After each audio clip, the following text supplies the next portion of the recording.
Doctor Vinay Sharma ने बहुत कम उम्र में अपने प्रोफेशन में कम साल बिताकर भी बहुत नाम और रिस्पेक्ट कमा ली है। एक कहावत है कि अच्छे डॉक्टर को कभी भी अपनी पब्लिसिटी या आजकल के हिसाब से कहा जाए तो मार्केटिंग नहीं करनी पड़ती, क्योंकि उसका काम उसके लिए बोलता है। और ये बात बिल्कुल सच है। हम सब अपने अपने शहर या पास के शहर के सबसे फेमस डॉक्टर को जानते हैं और ये भी जानते हैं कि उनके पास लोग बहुत दूर दूर से अपना ट्रीटमेंट करवाने आते हैं। लेकिन कभी कभी ऐसा भी होता है कि बहुत अच्छा डॉक्टर होने के बावजूद, खूब अच्छा नाम होने के बाद भी आपके बहुत क्लोज लोग भी आपसे अपना ट्रीटमेंट करवाना तो दूर, आपसे कोई एडवाइस भी नहीं मांगते हैं। ये तब होता है जब आप साइकाइट्रिस्ट होते हैं। ज्यादातर लोग अपनी एक झूठी इमेज बनाकर जीते हैं, दूसरों से ज्यादा अपने मन में। उन्हें लगता है कि उन्हें कोई भी मेंटल हेल्थ इशू हो ही नहीं सकता है, क्योंकि ये तो कमजोर लोगों को होते हैं। जब उन्हें एहसास होता भी है कि उनके साथ कोई परेशानी है, तब भी साइकाइट्रिस्ट से बचना चाहते हैं, अपनी परेशानी को दबाते जाते हैं और जब वो कंट्रोल नहीं हो पाती तब बहुत दूर के किसी साइकाइट्रिस्ट का पता लगाते हैं ताकि जान पहचान का कोई उन्हें क्लिनिक तक आते जाते ना देख ले।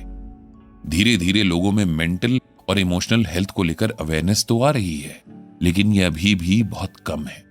डॉक्टर विनय को कई बार ऐसे हालात का सामना करना पड़ता है जब उनके पास आया हुआ पेशेंट मानना ही नहीं चाहता कि उसे कोई भी प्रॉब्लम है। अगर फैमिली उसे जबरदस्ती डॉक्टर विनय के पास भेज भी दे तो वो डिनायल मोड से बाहर ही नहीं निकलना चाहता है। और कई बार तो लोग सेशन बीच में छोड़कर या ट्रीटमेंट बीच में छोड़कर कभी वापस नहीं आते हैं। आज भी लगभग एक ऐसा ही पेशेंट है जिसे डॉक्टर विनय मिलने वाले हैं, लेकिन फर्क यह है कि ये पेशेंट डॉक्टर विनय के क्लिनिक नहीं आ रहा, बल्कि डॉक्टर विनय इससे मिलने इसके घर जा रहे हैं। तो आइए जानते हैं कि कौन है ये पेशेंट, क्या इसकी कहानी है, किस तरह के मेंटल हेल्थ इश्यूज हैं और डॉक्टर विनय इसका क्या सॉल्यूशन निकालते हैं। डॉक्टर विनय के मेडिकल कॉलेज के दिनों का एक बहुत अच्छा दोस्त है जो कॉलेज हॉस्टल में उनका रूममेट भी रह चुका है। दोस्त का नाम पंकज है और वो रेलवे में मेडिकल ऑफिसर है। जिन लोगों ने हॉस्टल लाइफ जी है वो जानते हैं कि रूममेट होना क्या होता है। हॉस्टल से निकलने के बाद जिंदगी भर के लिए या तो दोस्ती या फिर दुश्मनी मन में रह जाती है। पंकज और डॉक्टर विनय बहुत अच्छे दोस्त बनकर बाहर निकले और आज तक उस दोस्ती को निभा रहे हैं। अभी कुछ दिनों पहले पंकज ने डॉक्टर विनय को कॉल किया था। उसने कहा कि वो आज अपने दोस्त विनय को नहीं बल्कि साइकाइट्रिस्ट डॉक्टर विनय को कॉल कर रहा है और उसे उसकी हेल्प चाहिए। ये सुनकर डॉक्टर विनय थोड़ा सीरियस हो गए और बोले कि वो पूरी हेल्प करेंगे। तब पंकज ने उन्हें खुलकर सारी बात बताई। बात कुछ इस तरह से थी। पंकज के पापा एक गवर्नमेंट जॉब में थे। पंकज से बड़ी एक बहन है और जब ये दोनों बहुत छोटे थे तभी इनकी मां का निधन हो गया था। पंकज के पापा, जिनका नाम जयदेव है, उन्होंने बहुत मेहनत और मुश्किल से अपने दोनों बच्चों को पाला और खूब पढ़ाया लिखाया। बच्चों को सेटल होने में पूरी हेल्प की और साथ में अपनी जॉब को भी अच्छे से मैनेज किया। पंकज जब हॉस्टल में था तब विनय से अपने पापा की बहुत तारीफ करता था। उसके पापा उसके लिए रोल मॉडल थे। जब तक जयदेव जी की जॉब थी तब तक सब ठीक चल रहा था, लेकिन उनकी रिटायरमेंट के कुछ सालों के अंदर उन्हें कई तरह की प्रॉब्लम्स होने लगीं जिन्हें वो इग्नोर करते थे। जब तक जॉब थी उनकी लाइफ में एक रूटीन था, एक डिसिप्लिन था। वो खुद को प्रोडक्टिव मानते थे। उनका एक सोशल सर्कल था जिसमें वे अपने सुख दुख बांट लेते थे। रिटायरमेंट के बाद ये सब बदल गया। जयदेव जी अपने बच्चों को डिस्टर्ब नहीं करना चाहते थे, लेकिन उनका बेटा पंकज और बहू स्वाति उन्हें इस एज में अकेले नहीं रहने देना चाहते थे, इसीलिए उन्हें अपने साथ ले आए थे। पंकज मेडिकल ऑफिसर है, इसीलिए उसका बहुत बिजी शेड्यूल रहता है, और स्वाति भी डॉक्टर है, उसका अपना प्राइवेट क्लिनिक है, इसीलिए उसके पास भी बहुत कम टाइम होता है। लेकिन फिर भी दोनों कोशिश करते हैं कि जयदेव जी के साथ ज्यादा से ज्यादा टाइम बिता सकें। पंकज ने बहुत कोशिश की कि उसके पापा सोसाइटी के सीनियर सिटीजन क्लब को ज्वाइन कर लें, ताकि क्लब की एक्टिविटीज में वे बिजी भी रहें और उनका सोशल सर्कल भी बन जाए।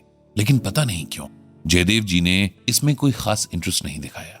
पंकज ने डॉक्टर विनय को अपने पापा के बारे में बताया कि वे दिन ब दिन चिड़चिड़े होते जा रहे हैं, बात बात पर गुस्सा करने लगे हैं, दिन में 10 बार घर के लॉक्स चेक करते हैं, सर्वेंट्स पर बिल्कुल भी भरोसा नहीं करते हैं, नींद भी कम आती है तो रात भर घर में एक रूम से दूसरे रूम में घूमते रहते हैं। पंकज ने अपने पापा के सारे जरूरी ब्लड टेस्ट करवा लिए थे। लगभग सभी की रिपोर्ट्स ठीक ही आई थी। पंकज और उसकी वाइफ स्वाति ने जयदेव जी की काउंसलिंग करने की बहुत कोशिश की थी, लेकिन कहते हैं ना, घर की मुर्गी दाल बराबर होती है। जयदेव जी को लगता है कि उनके बहू और बेटा उन्हें पागल समझने लगे हैं और उन्हें साथ रखना नहीं चाहते, इसीलिए उनके अंदर कमियां निकालते रहते हैं, उन्हें बात बात पर टोकते रहते हैं। इसी सबसे परेशान होकर पंकज ने डॉक्टर विनय को कॉल करके उनसे रिक्वेस्ट की थी कि अगर वो थोड़ा टाइम निकालकर उसके घर आ सके और उसके पापा के मेंटल हेल्थ रिलेटेड इश्यूज को समझकर उनकी प्रॉपर काउंसलिंग कर दें और आगे के लिए ट्रीटमेंट प्लान भी कर दें, तो पंकज की बहुत बड़ी हेल्प हो जाएगी। डॉक्टर विनय कॉलेज के दिनों में 3-4 बार जयदेव जी से मिल चुके थे। जब वो पंकज से मिलने आते थे, उनके मन में जयदेव जी के लिए बहुत रिस्पेक्ट थी। सिर्फ इसलिए नहीं कि वो उसके दोस्त के पापा थे, बल्कि इसलिए भी क्योंकि उन्होंने बहुत टफ सिचुएशंस के बाद भी अपने दोनों बच्चों को बहुत अच्छे से पाला था और उन्हें बहुत अच्छे इंसान बनाने में बहुत मेहनत भी की थी। पंकज की रिक्वेस्ट सुनकर डॉक्टर विनय ने फौरन अपना शेड्यूल देखकर उसे 2 दिन बाद का टाइम दे दिया। पंकज ने एक रिक्वेस्ट और की थी कि पंकज और स्वाति की एब्सेंस में ही उसके पापा से मिले और उनसे बातचीत करते हुए बिल्कुल भी साइकाइट्रिस्ट वाली अप्रोच ना रखे, ताकि उसके पापा को यह ना लगे कि हम उन्हें बीमार साबित करना चाहते हैं। डॉक्टर विनय पंकज के कंसर्न को समझ रहे थे। उन्होंने उसे भरोसा दिलाया कि सब सही होगा और वो अपना बेस्ट देने की कोशिश करेंगे। फिर उन दोनों ने एक दूसरे का शेड्यूल देखकर 2 दिन बाद यानी फ्राइडे दोपहर का टाइम फिक्स किया। ये वो टाइम था जिसमें डॉक्टर विनय भी फ्री होंगे और पंकज और स्वाति भी अपने अपने काम पर होंगे। फ्राइडे को दिन में करीब 2 बजे डॉक्टर विनय जयदेव जी के पास पहुंच गए। पहले तो जयदेव जी ने उन्हें पहचाना नहीं, लेकिन ये याद दिलाने पर कि पंकज उनका हॉस्टल रूममेट था, जयदेव जी उन्हें पहचान गए और बड़े खुश हुए। डॉक्टर विनय ने बताया कि वो किसी काम से गुजर रहे थे और उनके पास थोड़ा फ्री टाइम था, तो सोचा पंकज से मिलते चलें। ज्यादातर इस वक्त वो लंच के लिए घर पे होता है, तो बिना कॉल किए आ गए। इस तरह डॉक्टर विनय ने यह जताने की पूरी कोशिश की कि वे बिना किसी प्लानिंग के अचानक ही आ गए हैं। इस दौरान उन्होंने बात करते करते ही जयदेव जी की कुछ बातें नोटिस की, जैसे बातचीत के दौरान 2 बार उठकर दरवाजे का लॉक चेक कर चुके थे, शोकेस में रखे डेकोरेटिव आइटम्स को अरेंज कर चुके थे, ये कहकर कि ये सर्वेंट्स डस्टिंग करते हुए चीजें इधर उधर कर देते हैं, और एक बार हाथ भी धो चुके थे। ये सब सिम्टम्स ऑब्सेसिव कंपल्सिव डिसऑर्डर यानी ओसीडी के हो सकते हैं। कॉन्फर्मेशन के लिए डॉक्टर विनय को जयदेव जी से डिटेल में बात करनी थी। बातों बातों में जयदेव जी ने डॉक्टर विनय से पूछा कि उनका काम कैसे चल रहा है, उन्होंने एमडी में क्या स्पेशलाइजेशन ली थी। इस बात को डॉक्टर विनय ने थोड़ा घुमा फिराकर बता दिया कि पंकज की तरह ऑफिसर तो नहीं बन पाए, लेकिन वो भी छोटे मोटे डॉक्टर बन ही गए हैं। इतनी देर में जयदेव जी ने चाय भी मंगवा ली थी। फिर इधर उधर की बात करते हुए उन्होंने डॉक्टर विनय से उनके पेरेंट्स के बारे में पूछा। डॉक्टर विनय को अब जाकर ऐसा टॉपिक मिला था जिसके जरिए वो जयदेव जी के मन की बातें जान सकते थे। उन्होंने चेहरे पर खूब चौड़ी सी स्माइल लाते हुए कहा, मेरे मम्मी पापा एकदम फिट हैं, दोनों बुढ़ापे को बहुत एंजॉय कर रहे हैं। ये सुनकर जयदेव जी का तो जैसे चेहरा ही उतर गया। बोले, बहुत अच्छी बात है, आखिर कोई तो है जो बुढ़ापे को भी एंजॉय कर रहा है, वरना दुनिया में मुझ जैसे बदनसीब भी हैं जो सारी जिंदगी स्ट्रगल करते रहते हैं और बुढ़ापे में भी सुकून से नहीं जी पाते हैं। जयदेव जी की आंखों में बहुत गहरी निराशा थी, ऐसे लग रहा था जैसे अभी रो पड़ेंगे। डॉक्टर विनय ने तुरंत आगे बढ़कर उनके हाथों को अपने हाथ में लिया और बोले, क्या हुआ अंकल, आप ऐसा क्यों कह रहे हैं? आपको कोई परेशानी है तो आप मुझे खुलकर बता सकते हैं, मुझे भी पंकज की तरह आप अपना बेटा समझ सकते हैं। डॉक्टर विनय में बहुत अपनापन और फिक्र थी, जिसे महसूस करके जयदेव जी का मन भीग गया। उन्होंने डॉक्टर विनय से कहा, मुझे तुम पर पूरा भरोसा है बेटा, मैं तुम्हें सब कुछ बताता हूं। जब डॉक्टर विनय ने जयदेव जी से बातचीत शुरू की तो जयदेव जी धीरे धीरे उनसे खुलने लगे। डॉक्टर विनय ने जयदेव जी से पूछा कि वो ठीक तो हैं? डॉक्टर विनय की आवाज में जो फिक्र और अपनापन था उससे जयदेव जी का मन पिघलने लगा था। उन्होंने बड़ी कमजोर सी आवाज में कहा, बेटा अब तो ऐसा लगता है जैसे मैं अपने ही परिवार पर बोझ बन गया हूं।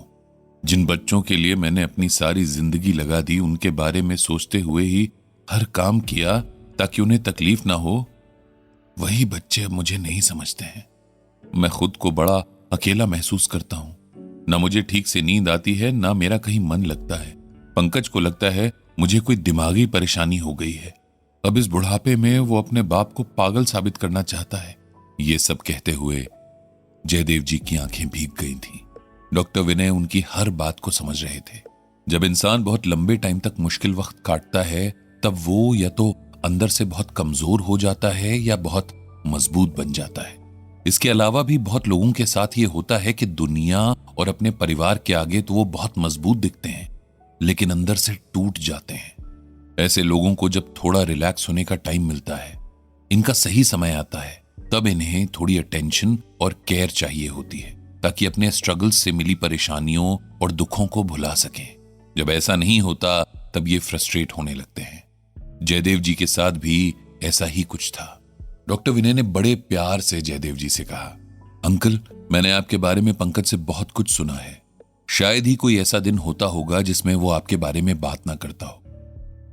आप उसके हीरो रहे हैं। मैं भी आपसे बहुत इंस्पायर्ड हूं।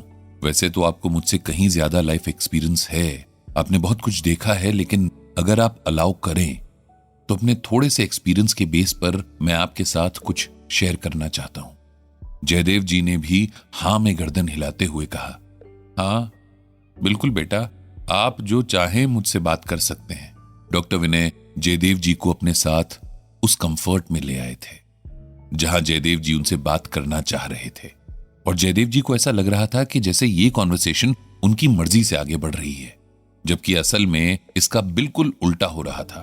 यानी डॉक्टर विनय उन्हें इनडायरेक्टली इस कॉन्वर्सेशन में आगे बढ़ने के लिए हिंट्स दे रहे थे। डॉक्टर विनय ने कहा, आप ये मत सोचना कि मैं आपको कोई ज्ञान दे रहा हूं, मैं बस आपके साथ वही सब शेयर करूंगा जो मैंने देखा है और जिया है। लेकिन उससे पहले आपको मेरे कुछ सवालों के जवाब देने होंगे। आप जवाब तभी दीजिएगा जब आप कंफर्टेबल हों, ठीक है? जयदेव जी ने कहा, ठीक है बेटा, तुम पूछो। डॉक्टर विनय ने कहा, क्या आपके दिमाग में एक ही ख्याल बार बार आता है? जैसे कि क्या आपको यह लगता है कि किचन में गैस स्टोव खुला छूट गया है या दरवाजा खुला रह गया है? जयदेव जी ने हिचकते हुए कहा, हाँ, मुझे हर वक्त यही लगता है जैसे हम सब सेफ नहीं हैं। दरवाजे पर लॉक नहीं लगा है और कोई भी अंदर घुस सकता है। कोई भी ठीक से काम नहीं करता है, सब लापरवाही बरत रहे हैं। मैं इसीलिए दिन में कई बार लॉक्स को चेक करता हूं। अगर चीजें ऑर्गेनाइज नहीं होती हैं तो मुझे बहुत परेशानी होने लगती है। जब तक उन्हें एक पर्टिकुलर ऑर्डर में ना रख लूं, मुझे चैन नहीं आता है। डॉक्टर विनय ने आगे कहा, मैं आपकी परेशानी समझ सकता हूं। एक्चुअली ये सब परेशानियां हमारे थॉट्स से शुरू होती हैं। जब हम अपने थॉट्स को बहुत ज्यादा सीरियसली लेने लगते हैं तब धीरे धीरे हम उनसे कंट्रोल खोने लगते हैं और फिर हमारी मुश्किलें शुरू होती हैं। आपकी लाइफ में एक इवेंट हुआ और आपकी पूरी जिंदगी बदल गई। इसमें कोई शक नहीं कि आपने अपने खराब समय को बहुत अच्छे तरीके से मैनेज किया, लेकिन अब वो समय निकल चुका है। अब बहुत कुछ सही ट्रैक पर आ चुका है। आपके बच्चे कामयाब हैं, अपनी अपनी जिंदगी में खुश हैं। अब आपको भी अपनी लाइफ को एंजॉय करना चाहिए, वो सब करना चाहिए जिसे आप अभी तक नहीं कर पाए, क्योंकि आप बहुत सारी रिस्पॉन्सिबिलिटीज में उलझे हुए थे। अंकल, हम सबकी जिंदगी में एक नहीं बहुत सारे मुश्किल पल आते हैं और ये एक फैक्ट है। कोई भी अपने लिए मुश्किल हालात खुद से नहीं बनाता है। लाइफ में कई सारे इवेंट्स बहुत तकलीफ देने वाले होते हैं जिनका सीधा असर हमारी मेंटल और इमोशनल हेल्थ पर पड़ता है। लेकिन एक फैक्ट ये भी है कि हम जिंदगी में आने वाली तकलीफों को तो अवॉइड नहीं कर सकते, लेकिन अपनी सफरिंग को जरूर खत्म कर सकते हैं। बौद्ध धर्म में एक कहावत है कि जब भी हमारी जिंदगी में कोई नेगेटिव इवेंट होता है तब दो तीर हमारी तरफ बढ़ते हैं। पहला तीर जब हमें फिजिकली हर्ट करता है तब यह बहुत पेनफुल होता है, लेकिन दूसरा तीर जब हमें इमोशनली हर्ट करता है तब यह और भी ज्यादा पेनफुल होता है। इसी में आगे कहा गया है कि जिंदगी में हम हर बार पहले तीर को कंट्रोल नहीं कर सकते हैं, लेकिन दूसरे तीर को हम रोक सकते हैं, क्योंकि ये पहले तीर के लिए हमारा रिस्पॉन्स है। ये सुनकर जयदेव जी बोले, ये भी कोई बात हुई भला? अपनी खुशी से कौन दर्द में रहना चाहेगा? अगर हम सबको कोई चॉइस मिले तो हम सब बिना दर्द की जिंदगी जीना पसंद करेंगे। मैं भी अपने लिए यही चाहता हूं कि अब तो मुझे सुकून मिले। सारी जिंदगी पेन में कौन रहना चाहेगा? इतना सुनते ही डॉक्टर विनय को अंदर ही अंदर थोड़ी खुशी होने लगी, क्योंकि उन्हें दिख रहा था कि अब जयदेव जी धीरे धीरे बातों में रमते हुए नजर आने लगे थे। वो समझ गए थे कि अब जयदेव अंकल को अपनी उलझन की बातों से और भी समझाया जा सकता है। इसीलिए डॉक्टर विनय ने अपनी बात को पूरा करते हुए कहा, एक टाइम ऐसा था जब मैं भी इसी सवाल का जवाब तलाश रहा था। मैं भी चाहता था कि मेरे पेन का सोर्स मिल जाए तो मैं भी उसे खत्म कर दूं। इसके लिए मैंने क्या नहीं किया। मैंने किताबें पढ़ी, काउंसलिंग ली, मैं सुबह जल्दी उठा, मैंने अपनी आदतें बदली, अपनी डाइट और लाइफस्टाइल बदला। मैंने क्या क्या नहीं किया, लेकिन मुझे समझ ही नहीं आया कि मेरे पेन का, मेरी सफरिंग का सोर्स क्या है। जब मुझे कहीं इसका जवाब नहीं मिला तो मैं हताश हो गया था। लेकिन फिर एक दिन मुझे इसका भी जवाब मिला, जब मुझे यह समझ आया कि हमारा यानी इंसानों का दिमाग कैसे काम करता है और हमारे एक्सपीरियंसेस कैसे बनते हैं। अच्छा, कैसे बनते हैं? जयदेव जी बड़े एक्साइटमेंट में बोले। उनकी आवाज से लग रहा था कि उन्हें डॉक्टर विनय की बातें पसंद आ रही थी। डॉक्टर विनय ने भी जवाब देना शुरू किया। जी, मैं ये भी बताऊंगा और साथ ही हमारी ओवरथिंकिंग, एंजाइटी और एंगर की प्रॉब्लम का मेन सोर्स क्या होता है ये भी बताऊंगा। क्योंकि अगर हमें किसी भी अच्छी या बुरी चीज का सोर्स पता हो तो हम उसे अच्छे से मैनेज और कंट्रोल कर सकते हैं। जरूरी हुआ तो सोर्स को खत्म भी कर सकते हैं। तो अंकल, मैंने कहीं पढ़ा था कि जो अपने आसपास देखता है वो तेज दिमाग है, लेकिन जो अपने अंदर देखता है वो ज्ञानी है। हम सब ख्यालों यानी कि विचारों की दुनिया में रहते हैं और कहा जाता है कि थॉट्स रियल नहीं होते हैं, लेकिन थॉट से हम अपनी रियलिटी क्रिएट करते हैं। इसका मतलब यह हुआ कि हम जैसे थॉट्स अपने मन में रखेंगे वैसे ही हमारी असल जिंदगी बनती चली जाएगी। इस बात का एग्जाम्पल यह है कि एक ही जगह पर एक जैसे माहौल में बैठे हुए दो लोगों के उस जगह को लेकर विचार बिल्कुल अलग हो सकते हैं। बिल्कुल यही बात एक जैसी सिचुएशन में फंसे हुए दो लोगों पर भी लागू होती है। एक के लिए वो सिचुएशन मुसीबत बनती है तो दूसरा उसमें अपने लिए अपॉर्चुनिटी ढूंढने लगता है। इसका एक और आसान एग्जाम्पल पैसा है। आप 10 अलग अलग लोगों से पैसे के बारे में उनकी राय पूछेंगे तो आपको 10 अलग अलग जवाब मिलेंगे। डॉक्टर विनय ने आगे कहा, अंकल, एक्चुअली हमारी लाइफ के इवेंट्स की वजह से हम अच्छा या बुरा महसूस नहीं करते हैं। इन इवेंट्स का हम क्या मतलब निकालते हैं उससे तय होता है कि उस इवेंट से हम खुश होंगे या दुखी होंगे। यही वजह है कि कई बार कुछ लोगों के पास सब कुछ होते हुए भी वो खुश नहीं रहते हैं और कुछ लोगों के पास कुछ खास ना होते हुए भी वो बहुत खुश रहते हैं। जयदेव जी को डॉक्टर विनय की बातें काफी अच्छी लग रही थी। उन्हें महसूस हो रहा था कि वे अपने और अपने बेटे बहू के साथ बहुत हार्श हो रहे थे, जबकि उनके हालात अब इतने मुश्किल भी नहीं थे। उनके पास खुश होने के बहुत सारे रीजंस थे और उन्होंने बहुत सारी बातों में खुद को खुश रहने से रोक रखा था। फिर उन्होंने डॉक्टर विनय से पूछा, ये जो मुझे बार बार लॉक्स चेक करने की, चीजों को एक ही तरह से रखने की बीमारी है, उसका क्या करूं? डॉक्टर विनय ने बहुत प्यार से कहा, अरे अंकल, आप उसकी टेंशन मत लीजिए। उसे हम थेरेपी से ठीक करने की कोशिश करेंगे और साथ ही मेडिसिन की हेल्प भी ले सकते हैं। कुछ हफ्तों में ही आपको बहुत आराम मिल जाएगा। जयदेव जी ने खुश होते हुए कहा, ठीक है, मैं थेरेपी लेने के लिए तैयार हूं। डॉक्टर विनय को जयदेव जी से पहली ही मुलाकात में इतने पॉजिटिव रिस्पॉन्स की उम्मीद नहीं थी। बातों बातों में उन्हें टाइम का पता ही नहीं चला, जबकि उनका क्लिनिक जाने का टाइम हो गया था। उन्होंने जयदेव जी से कहा कि कल फिर वो दोपहर में आएंगे और आज की बातचीत को आगे बढ़ाएंगे। जयदेव जी ने भी खुश होकर डॉक्टर विनय को जवाब में कहा कि वो भी इंतजार करेंगे। डॉक्टर विनय उनसे कल फिर आने का प्रॉमिस करके अपने क्लिनिक के लिए निकल गए। जयदेव जी से बातचीत में डॉक्टर विनय को कुछ बातें समझ आई थी, जिन्हें उन्होंने पंकज को भी समझा दिया था। सबसे पहली बात तो ये कि जयदेव जी में ऑब्सेसिव कंपल्सिव डिसऑर्डर के सिम्टम्स थे। इसी वजह से वो बार बार घर के लॉक्स चेक करते थे, किचन में गैस स्टोव को बार बार चेक करते रहते थे। चीजें उन्हें हर वक्त वैसी ही रखी हुई चाहिए होती थीं जिस ऑर्डर में वो रखते थे। डॉक्टर विजय ने पंकज को बताया कि ये डिसऑर्डर बहुत सारे रीजंस की वजह से हो सकता है, जिसमें कुछ जेनेटिक होते हैं तो कुछ हार्मोनल, कुछ स्ट्रेस की वजह से तो कुछ रीजंस फिजिकल भी हो सकते हैं। जयदेव जी के साथ ऐसा क्यों था, इसके लिए उनके प्रॉपर टेस्ट वगैरह कराने पड़ेंगे। पंकज क्योंकि खुद डॉक्टर था, इसीलिए उसे यह बात समझने में कोई दिक्कत नहीं हुई। डॉक्टर विनय ने कहा कि उन्हें इसके अलावा भी जयदेव जी के साथ चल रहे कुछ इश्यूज समझ में आए हैं, जो ज्यादातर ओवर थिंकिंग से रिलेटेड हैं, और इसके लिए वो आज एक बार और उनसे मिलेंगे ताकि उनकी काउंसलिंग कर सकें। पंकज को पता था कि डॉक्टर विनय अपने हर पेशेंट के लिए बहुत कमिटेड रहते हैं, और फिर जयदेव जी तो उसके पिता थे। जिन्हें डॉक्टर विनय बहुत मानते थे। उसने पता नहीं कितनी बार डॉक्टर विनय को अपने पापा की कंडीशन को इतना सीरियसली लेने के लिए थैंक यू कहा था। आज फिर लगभग उसी टाइम यानी दोपहर में डॉक्टर विनय जयदेव जी के पास पहुंच गए थे। जयदेव जी को भी अब उनके आने का ही इंतजार था। बहुत सालों बाद उन्हें कोई मिला था जिससे उन्होंने अपने मन की बातें कही थी और किसी ने इतने ध्यान से उन्हें सुना था। पिछले 2 दिन से उन्हें अपना मन बहुत शांत लग रहा था। ऐसा महसूस कर रहे थे जैसे मन बहुत हल्का हो गया है।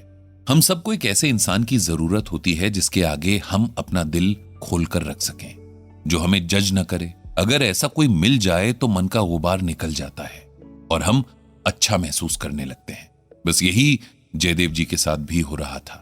ऐसा नहीं था कि पंकज उनसे बात नहीं करना चाहता था, लेकिन कई बार हम अपने बहुत करीबी लोगों के साथ अपनी उलझनें, अपनी परेशानियां बांटने से हिचकते हैं। उनकी नजरों में अपनी इमेज के बदलने या बिगड़ने से डरते हैं। जयदेव जी के पास पहुंचकर डॉक्टर विनय ने उनसे बहुत नॉर्मल बातचीत से शुरुआत की, जैसे कि कैसे हैं, अब तक क्या क्या किया, वगैरह वगैरह। जयदेव जी पहली ही मुलाकात के बाद डॉक्टर विनय के साथ बहुत कंफर्टेबल हो चुके थे। उन्होंने खुद से ही पहल करते हुए कहा, बेटा विनय, ऐसा नहीं है कि मैं आराम से नहीं रहना चाहता या अपनी बची हुई जिंदगी को सुकून से नहीं बिताना चाहता, लेकिन मैं अपने बीते हुए वक्त से बाहर नहीं निकल पाता हूं। इतना सारा बैगेज लेकर चल रहा हूं कि अगर 2 मिनट के लिए अकेले और शांत बैठना चाहूं तो पुरानी बातें और यादें, लोगों का बुरा व्यवहार याद आ जाता है और फिर मैं उसी में उलझ जाता हूं। मुझे समझ ही नहीं आता कि मैं क्या करूं। मैं चिड़चिड़ा हो जाता हूं, हर बात पर गुस्सा आने लगता है। जयदेव जी की बात सुनकर डॉक्टर विनय ने बहुत आराम से उनके घुटने पर अपना हाथ रखा और कहा, अंकल, ऐसा नहीं है कि आप अकेले हैं जो ये सब महसूस करते हैं। हम सब अपने साथ बहुत सारी बीती बातों का बोझ लेकर चल रहे हैं। अपनी अपनी जर्नी में हम सब अकेले हैं और हमें कोई नहीं सिखाता कि रास्ते में मिली हर चीज साथ रखने के लिए नहीं होती है। कुछ चीजों को वहीं छोड़ देना होता है तो कुछ को थोड़ी दूरी पर उतार देना चाहिए। लाइफ की इस जर्नी में हमारे पास जितना कम बोझ होगा, हम उतना ही हल्का महसूस करते हुए आगे बढ़ पाएंगे। इसके बाद डॉक्टर विनय ने कहा, मैं आपको एक कहानी सुनाता हूं, इससे आप समझ जाएंगे कि मैं क्या कहना चाह रहा हूं। सुनाऊं? जयदेव जी छोटे बच्चे की तरह खुश होकर बोले, हाँ हाँ, क्यों नहीं, सुनाओ। डॉक्टर विनय ने भी ठीक है कहते हुए अपनी कहानी सुनानी शुरू की। एक गांव में एक बुजुर्ग रहते थे। सब लोग उनकी बहुत इज्जत करते थे। उन्हें जिंदगी का बहुत ज्ञान था। आसपास के गांव के लोग भी उनसे सलाह मांगने आते थे। एक बार किसी गांव से एक जवान लड़का उन बुजुर्ग के पास आया। वो बहुत ज्यादा परेशान लग रहा था। अच्छी खासी जवानी में भी उसके चेहरे पर झुर्रियां आ गई थीं। आवाज में बिल्कुल भी जोश नहीं था और ऐसा लग रहा था जैसे दुनिया भर की मुसीबतें इसी के सर पर आ गई हों। बुजुर्ग के घर का पता पूछते पूछते वो उनके घर तक पहुंच गया। बुजुर्ग ने उसकी हालत देखी तो उन्हें उस पर दया आ गई। उन्होंने उसे पानी पिलाया और फिर पूछा कि क्या बात है, जिसका जवाब ढूंढने वो इतनी दूर चला आया है। लड़का बोला, मैं बहुत दुखी हूं, मुझे हर किसी ने धोखा दिया है। बचपन से लेकर आज तक सबने मेरा फायदा उठाया। मेरे अपनों ने भी मेरे साथ दुश्मनों जैसा व्यवहार रखा। मेरा दुनिया से भरोसा ही उठ गया है। ऐसा लगता है मुझे मर जाना चाहिए। मैं आपसे ये पूछने आया हूं, मैं क्या करूं? लोग मेरे साथ इतने खराब रहे हैं कि मैं उनकी बातें और हरकतें भूल ही नहीं पाता हूं। उसकी बातें सुनकर बुजुर्ग ने उसे इशारा किया कि मुझे उठने में हेल्प करो। लड़के ने उन्हें उठा दिया। बुजुर्ग ने कहा, मेरे साथ चलते रहो, और धीरे धीरे चलने लगे। लड़का भी उनके साथ चलने लगा। हर 10 कदम पर वो बुजुर्ग लड़के के हाथों में जमीन से उठाकर छोटे छोटे पत्थर पकड़ा देते। मुंह से कुछ नहीं बोलते, बस चलते रहो। जब लड़के के हाथ भर गए तब बुजुर्ग उसके कुर्ते की जेब में पत्थर भरने लगे। फिर थोड़ी दूरी पर जब जेबें भी भर गईं, तब उसके सर का गमछा खुलवाकर उसमें पत्थर भरने लगे। धीरे धीरे इन छोटे छोटे पत्थरों का बोझ इतना ज्यादा हो गया कि लड़के से चला न गया। वो रुक गया और बोला, बाबा ये क्या है, मैं ये पत्थर क्यों ढो रहा हूं? बाबा बोले, यही तो मैं भी तुमसे पूछना चाहता हूं, ये दूसरों के दिए दर्द इतने लंबे वक्त बाद भी तुम क्यों ढो रहे हो? क्यों उन्हें भूल नहीं जाते? क्यों माफ नहीं कर देते उन सबको जिन्होंने तुम्हें दुख दिए? जब तक तुम उन्हें माफ नहीं करोगे तब तक ये बोझ ढोते रहोगे। फिर चाहे तुम दुनिया के किसी कोने में चले जाओ, तुम मुक्त नहीं हो पाओगे। लड़के को ये बात समझ आ गई। सचमुच उसने सालों साल का बोझ अपने मन पर रखा हुआ था और इसी वजह से वो चैन से जी नहीं पा रहा था। उसने अपने मन को खाली करने का फैसला किया और बुजुर्ग को शुक्रिया कहकर वहां से चला गया। तो अंकल, आप भी अपने मन से सारे बोझ हटा दीजिए। जो हुआ, जैसे हुआ, जिसने किया, वो सब बीती हुई बातें हैं, उनसे आगे बढ़ जाइए। जयदेव जी को डॉक्टर विनय की कही ये बात बहुत सही लगी। उन्होंने कहा, तुमने मुझसे कितनी अच्छी बात कही। और सच कहूं विनय बेटा, मेरे मन पर सिर्फ बीती बातों का ही बोझ नहीं है, बल्कि एक्सपेक्टेशंस का भी बोझ है। मैं अपने बच्चों से बहुत सारी उम्मीदें रखता हूं।